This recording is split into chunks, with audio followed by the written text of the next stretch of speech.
Hello,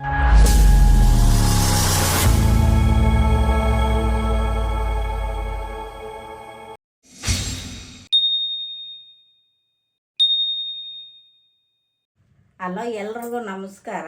welcome to Shivamma kitchen. ಇವತ್ತು ಪೊಂಗಲ್ ಮಾಡ್ತಾ ಇದ್ದೀವಿ. ಅದಕ್ಕೆ ಏನೇನು ರೆಸಿಪಿ ಬೇಕು ನೋಡೋಣ ಬನ್ನಿ.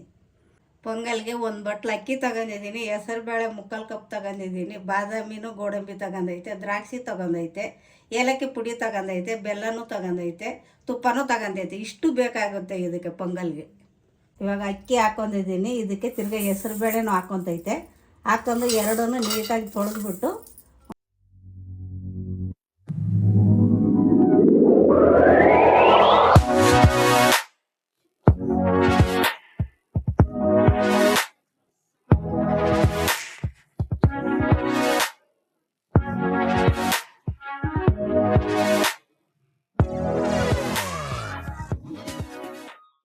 ಅಕ್ಕಿನೂ ಹೆಸರು ಬೇಳೆನೂ ನೀಟಾಗಿ ಒಂದು 5-6 ಸರಿ ತೊಳೆದಿದ್ದೀವಿ. ಇವಾಗ ಇದಕ್ಕೆ ನೀರು ಎಷ್ಟು ಬೇಕೋ ಅಷ್ಟು ಹಾಕೋಬೇಕು. ನೀರು ಬೇಯಿಸೋಕ್ಕೆ ಇವಾಗ ಕುದೀತೈತೆ. ಇನ್ನೊಂದೆರಡು ನಿಮಿಷ ಚೆನ್ನಾಗಿ ಕುದೀಲಿ, ಆಮೇಲೆ ಬೆಲ್ಲ ಹಾಕ್ಕೊಡೋಣ.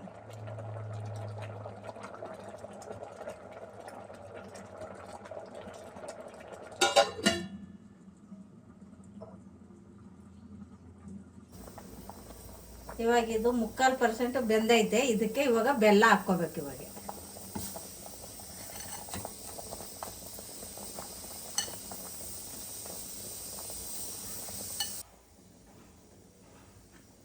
ಬೆಲ್ಲ ಹಾಕಿದ್ದೀನಿ, ಚೆನ್ನಾಗಿ ಮಿಕ್ಸ್ ಮಾಡ್ಕೋಬೇಕು.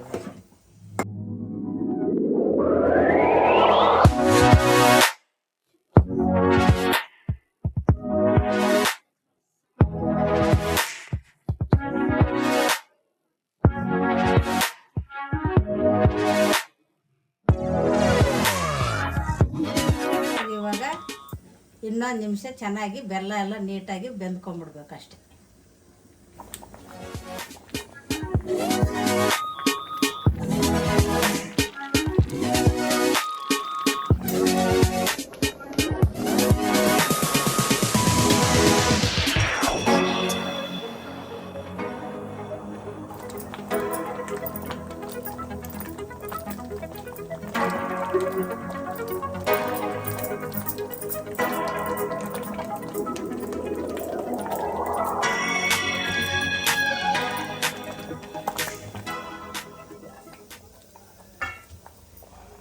ಚೆನ್ನಾಗಿ ಕುದ್ದೈತೆ. ಇವಾಗ ಇದಕ್ಕೆ ಏಲಕ್ಕಿ ಪೌಡ್ರ್ 1 ಸ್ಪೂನ್ ಹಾಕೋಬೇಕು. ಇದಕ್ಕೆ ಹಾಕೊಂಡಿದ್ದೀನಿ. ಒಂದು ಸ್ವಲ್ಪ ತಿರುಗಿಸ್ಕೋಬೇಕು.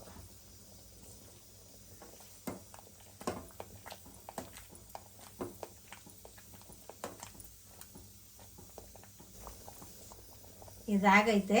ನೆಕ್ಸ್ಟು ಒಗ್ಗರಣೆ ರೆಡಿ ಮಾಡ್ಕೊಳ್ಳೋಣ. ಇವಾಗ ಇದು ಒಗ್ಗರಣೆಗೆ ರೆಡಿ ಮಾಡ್ಕೊಳ್ಳೋಣ. ಇದಕ್ಕೆ ಇವಾಗ ತುಪ್ಪ ಹಾಕ್ಕೊತಾ ಇದ್ದೀನಿ.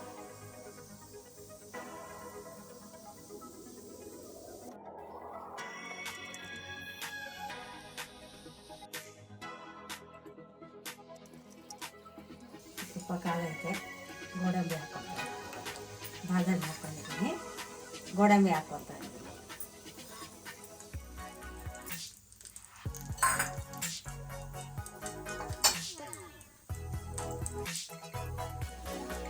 ಒಂದು ಸ್ವಲ್ಪ ದ್ರಾಕ್ಷಿ ಹಾಕ್ಕೊತಾ ಇದ್ದೀನಿ.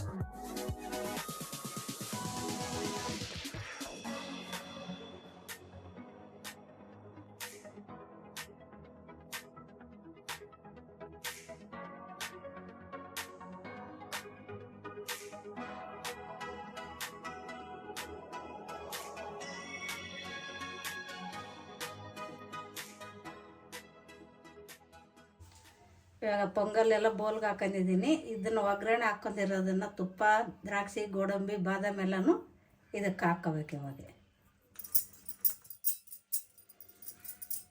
ಇವಾಗೆಲ್ಲನೂ ಚೆನ್ನಾಗಿ ಮಿಕ್ಸ್ ಆಗೈತೆ. ಒಂದು ಬೌಲಲ್ಲಿ ಹಾಕೊಂಡು ಟೇಸ್ಟ್ ಮಾಡೋಣ.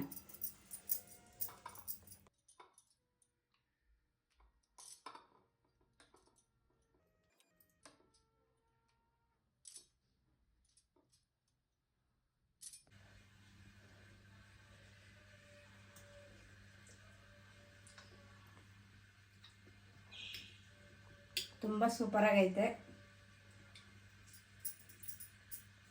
ಹೆಸರು ಬೇಳೆನೂ ಅಕ್ಕಿ ಹಾಕ್ಬಿಟ್ಟು ಮಾಡಿದ್ದಕ್ಕೆ ತುಂಬ ಸೂಪರಾಗೈತೆ. ಏಲಕ್ಕಿ ಪುಡಿ ಹತ್ರ ಗಮ್ ಅಂತೈತೆ. ತುಪ್ಪನೂ ಅಷ್ಟೇ.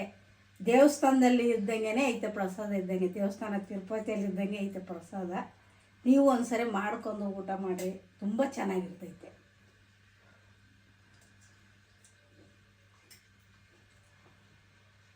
ಸೂಪರಾಗೈತೆ, ಗಮ್ಮಂತೈತೆ ವಾಸನೆ ಮಾತ್ರ.